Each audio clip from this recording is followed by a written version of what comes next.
Party की तरफ से उम्मीदवार बनाना चाहिए।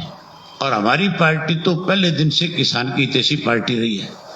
हमने हमेशा किसान को तवज्जो दी है और इसलिए फैसला किया कि चौधरी कुलडाराम जो है लंबे समय से किसान आंदोलन के साथ जुड़े रहे।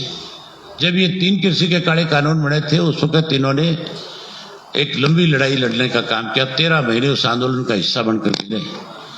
उसके बाद इस इलाके में जो पानी की कमी थी सबसे बड़ी, आदमपुर हल्के में पानी के लिए इन्होंने लगातार संघर्ष किया और उस संघर्ष समिति के ये प्रधान चुने गए। और इन्हीं के संघर्ष की वजह से इन गांवों में आज फिर पानी मिलना शुरू हुआ है। और उसके बाद आदमपुर और नलवा हल्के के जो किसान थे जिनकी फसलें खराब हो गई थी, जिनको मुआवजा नहीं दिया जा रहा था सरकार की तरफ से, उस आंदोलन में भी इन्होंने बढ़ चढ़ करके काम किया था। मैं भी बालसमंद गांव में उस आंदोलन में गया था और मैं जब गया था तो मुझे सब साथियों ने बताया कि चौधरी कुलडाराम ने लगातार इस आंदोलन को मजबूत करने के लिए बड़ी भूमिका निभाने का काम किया है। हमने सबने रात को बैठ करके विचार विमर्श किया और ये फैसला किया कि हम ऐसे संघर्षशील व्यक्ति को जो लोगों के साथ जुड़ा रहा हो 24 घंटे, जिन्होंने लोगों की लड़ाई लड़ने का काम किया हो, जो लोगों के बीच में रहा, उसी व्यक्ति को पार्टी की तरफ से उम्मीदवार बनाया जाए। ये तो रात मना कर गए थे कि जो फैसला आप करोगे मुझे मंजूर होगा, लेकिन जिसको भी आप टिकट दोगे मैं उसके साथ तन मन धन से खड़ा हूँगा। लेकिन हमने ये फैसला किया है कि हम अपनी पार्टी की तरफ से जहाँ आज इनको पार्टी में शामिल कर, वहीं कल इनका नॉमिनेशन चौधरी ओम प्रकाश चौटाला जी 11 बजे आपके मिनी सेक्रेटरीट में नॉमिनेशन फाइल करवाने के लिए आएंगे और हम अपनी पार्टी की तरफ से इनको अपना उम्मीदवार बनाएंगे। और कोई आपकी तरफ से कोई सवाल है तो? इस चुनाव में तो एक तो लोगों से ये पूछेंगे जाकर के कि कुलदीप बिश्नोई चौधरी भजनलाल का परिवार लंबे समय तक आपके यहाँ से विधायक पद पे रहे, चौधरी भजनलाल चीफ मिनिस्टर के पद पे भी रहे। उसके बावजूद भी आज इलाके में पानी की सबसे बड़ी किल्लत है। दूसरा पूछेंगे कि आप कुलदीप बिश्नोई से ये तो पूछो कि उसने इस्तीफा क्यों दिया। वो ये कहते हैं मैं इलाके के विकास के लिए 513 करोड़ रुपए पाइपलाइन में लेकर के आया। चौधरी भजनलाल 13 साल मुख्यमंत्री रहे, तो फिर आज इस इलाके को इतना पिछड़ा हुआ कैसे आप मानोगे? इसका मतलब सबसे ज्यादा बड़ी अनदेखी इनने सब इस इलाके को आगे नहीं बढ़ने दिया। इसीलिए आज विकास की बात करते हैं, उसके इलावा हम पूछेंगे कि कांग्रेस के पास कोई स्थानीय व्यक्ति नहीं था जिसको टिकट दिया जा सकता।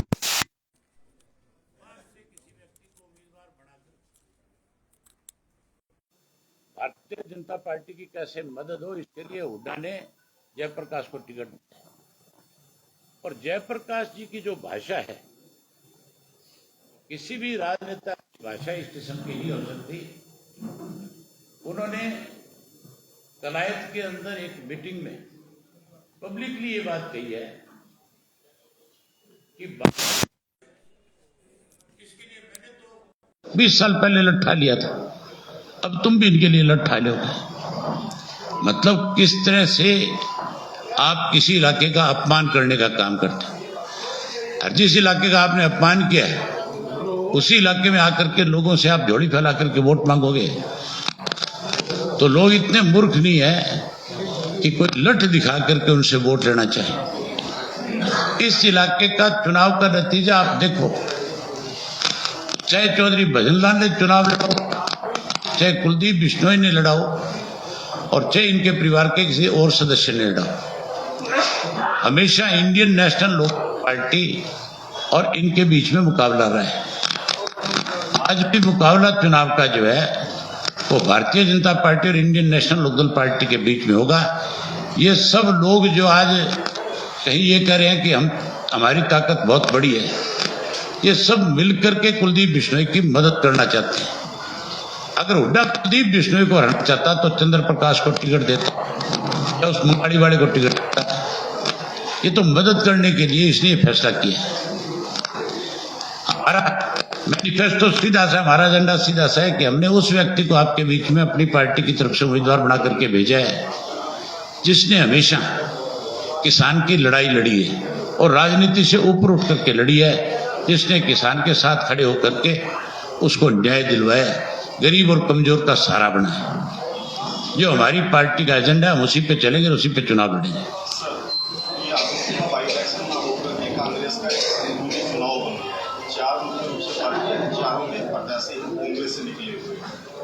ऐसी नौबत क्यों आई? किसी भी पार्टी के पास नहीं, ये सिर्फ आप तमाम पार्टियों में चीजें बन। हमने आपको पहले ही बताया कि हमारे पास जो प्रत्याशी है वो कांग्रेस पार्टी से नहीं है। इन्होंने कांग्रेस पार्टी से रिजाइन कर दिया और रिजाइन करके इन्होंने चौधरी देवीलाल जी की नीतियों में विश्वास व्यक्त किया हमारा। और आज जब ये चौधरी देवीलाल जी की नीतियों में अपना विश्वास व्यक्त कर रहे हैं, इन्होंने संघर्ष किया है, हमने संघर्ष के उस साथी को अपना उम्मीदवार बनाया है जिसने लोगों के बीच में रह करके लोगों की लड़ाई लड़ी है। अच्छा, आप कहते हो कि चारों कांग्रेस से आए। जयप्रकाश तो सबसे पहले हमारी पार्टी में था नहीं था ना हमारी पार्टी में। सुनो तो सही, कुलदीप बिश्नोई भी हजका में रहा, फिर कांग्रेस में भी रहा, पहले भी कांग्रेस में रहे। जो भाजपा को कोसते थे, जो भाजपा को गालियां देते थे 4 दिन पहले, आज वो कहते हैं कि हम तो मोदी जी के लोकप्रियता पे, मुख्यमंत्री के विकास पुरुष के नाम पे चुनाव लड़ेंगे। कहते हैं कि नहीं कहते? 4 दिन पहले की उनकी वीडियो वायरल हो रही है, आप देख लो क्या कह रहे हैं। वो कहते हैं इनसे नहीं कम लोग ही नहीं है।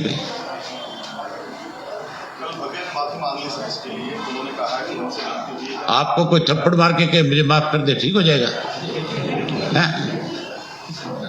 ये बात निभने वाली है क्या? अबे जी 200 करोड़ का जिक्र किया था, मेरी उनसे बातचीत हुई, वो बोले उनका हृदय परिवर्तन हो गया खट्टर साहब की और मुख्य प्रधानमंत्री जी की नीतियों को देखकर, जिसकी वजह से उन्होंने पार्टी बदली है। मैंने बताया तो सही पार्टी क्यों बदली है, अभी सारी बात खुल के आपको बताई थी कि पार्टी बदलने का कारण केवल ईडी है और कोई कारण नहीं है।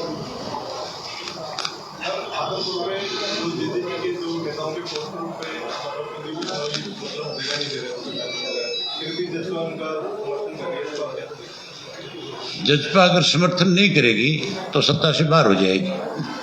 वो तो किसी भी तरीके से सत्ता में बने रहना चाहते हैं।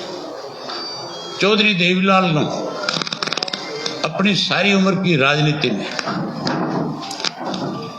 कभी भी स्वाभिमान के लिए किसी के साथ कंप्रोमाइज नहीं किया। अगर कहीं उनको लगा कि आज तेरी किसी पार्टी में या किसी सरकार में कोई अनदेखी कर रहा है या कोई तेरे स्वाभिमान को ललकार रहा है, उन्होंने 1 मिनट में उस सत्ता को भी लात मार दी और उस पार्टी को भी लात मार दी। लेकिन जिन्होंने चौधरी देवीलाल के पोस्टर लगा करके वोट मांगे, आज उन विचारों की हालत ऐसी है कि आज उनको कोई पूछने वाला नहीं है। एक व्यक्ति की स्टेटमेंट आती है, कहता है कि हमारे बड़ा आश्चर्य हुआ है कि हमारी फोटोएं नहीं लगी नेताओं की किसी की, हम इसके लिए अपनी पार्टी की मीटिंग करेंगे। और फिर 3 दिन लगातार पार्टी की मीटिंग दिल्ली में बुलाई जाती है। पहले कहते हैं संसदीय कार्य समिति की मीटिंग की बैठक है, फिर कहते हैं डिस्ट्रिक्ट के लोगों से बुला करके पूछेंगे, उसके बाद फिर कहते हैं कि अब हम कल फिर दोबारा बैठक करेंगे। कल की बात कर रहे थे, बैठक दिल्ली में हो रही थी, बैठक में कोई फैसला नहीं हुआ, किसी प्रेस को बताया नहीं गया, और यहां जो निशान सिंह आकर के नॉमिनेशन फाइल करा रहा था। इसका मतलब इनके पास टेलीफोन गया है कि या तो चुपचाप आकर के हमारे साथ खड़े हो जाओ, अदरवाइज बाहर का रास्ता देखना पड़ेगा। इनको भी ईडी सिता रही है, इनकी फाइलें भी तैयार हैं।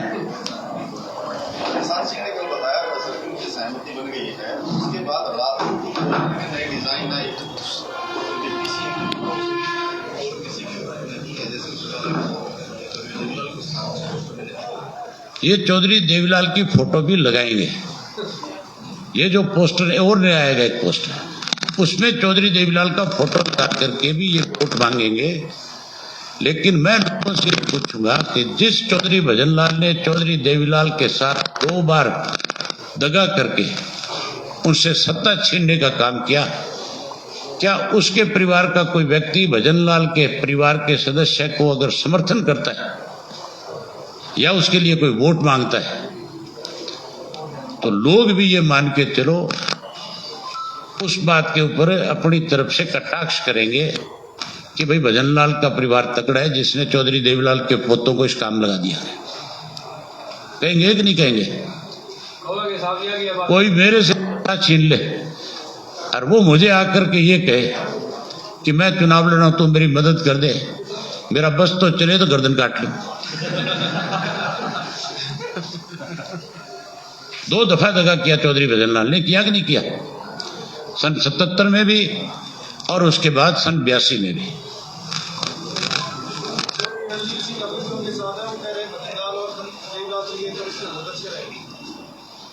चौधरी रणजीत सिंह से पूछ तो सही भी, तेरे बाप से खुर्शी 2 दफा किसने खुर्शी थी, वो भी बता दे फिर क्या। ये मैं पूछूंगा, लोग पूछेंगे, मैं नहीं पूछूंगा, आदमपुर की जनता ये बात पूछेगी। जब ये एक सवाल हुआ था सर निशान सिंह, उन्होंने कहा कि राजनीतिक बातें हैं, पुरानी बातें तो लोग घर में भूल जाते हैं, राजनीति में बातों के कोई मायने नहीं। वो कल को चौधरी देवीलाल को भी भूल जाएंगे, आप निश्चिंत रहो। अभी 25 सितंबर को भी भूल गए थे, आने वाले समय में भी भूल जाएंगे। सर विपक्षी ये कह रहे हैं कि भजनलाल परिवार और चौटाला परिवार आपस में, आम आदमी पार्टी का भी आरोप है कि आपस में सेटिंग कर लेते हैं, लोकसभा चुनाव में जब उनके कैंडिडेट को मदद होती है तो आदमपुर से। ये सेटिंग दिख रही है क्या आपको? ये जो बैठी है, नहीं आपको सेटिंग नजर आ रही है? सेटिंग करी है कांग्रेस पार्टी ने। चुनाव में अगर कहीं मुकाबला होगा, लड़ाई होगी तो इंडियन नेशनल लोकल पार्टी की और की होगी। बहुत धन्यवाद सब साथियों के लिए। नाश्ते का चाय का इंतजाम है। आ जाओ, कुलडाराम जी से करो आप बात।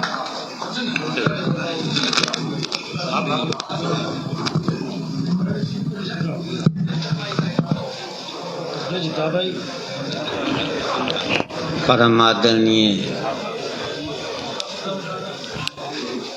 इनेलो के रक्षक अभय चौटाला जी, जो कि संघर्ष करना भी जानते हैं और चौधरी देवीलाल की नीतियों के ऊपर ही संघर्ष कर। आदरणीय हमारे प्रदेश के प्रधान नफे सिंह राठी जी, हमारे जिला के प्रधान सियाल साहब, मैं हमारे इसलिए कह रहा हूँ क्योंकि मैं इंडियन नेशनल लोकदल ज्वाइन कर चुका हूँ।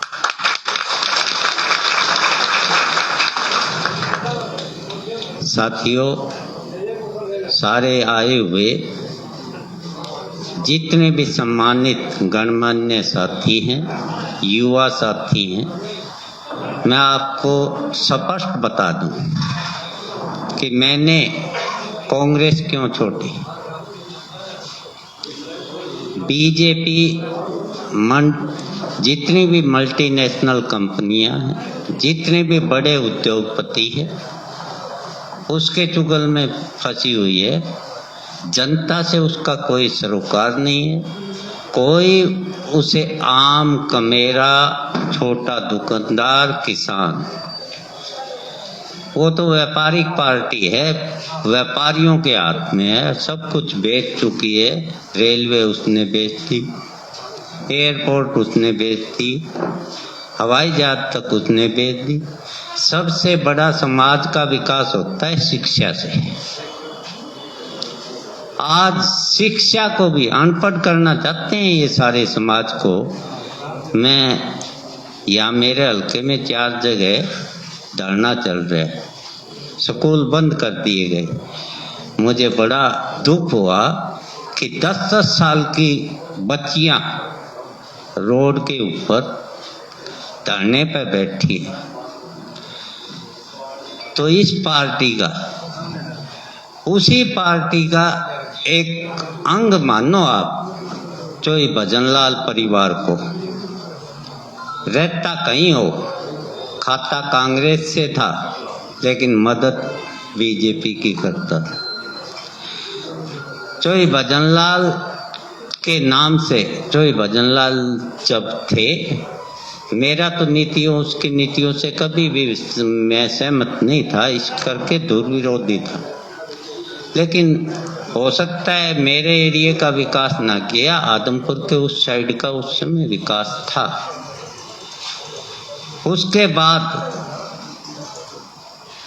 कुलदीप बिश्नोई उसी के नाम से बार बार जीतता आता था। उसकी जीत का कारण होता था कांग्रेस पार्टी। कांग्रेस पार्टी भी आज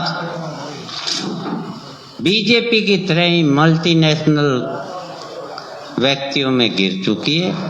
उद्योगपतियों से इसका नाता रह गया, जनता से इसका कोई सरोकार नहीं। आम आदमी, मजदूर, किसान आज त्राही त्राही मत कर रहे। मैं हल्के की समस्या के ऊपर मैं 40 साल तक कांग्रेस कार्यकर्ता रहते हुए लोगों के लिए संघर्ष भी किया है।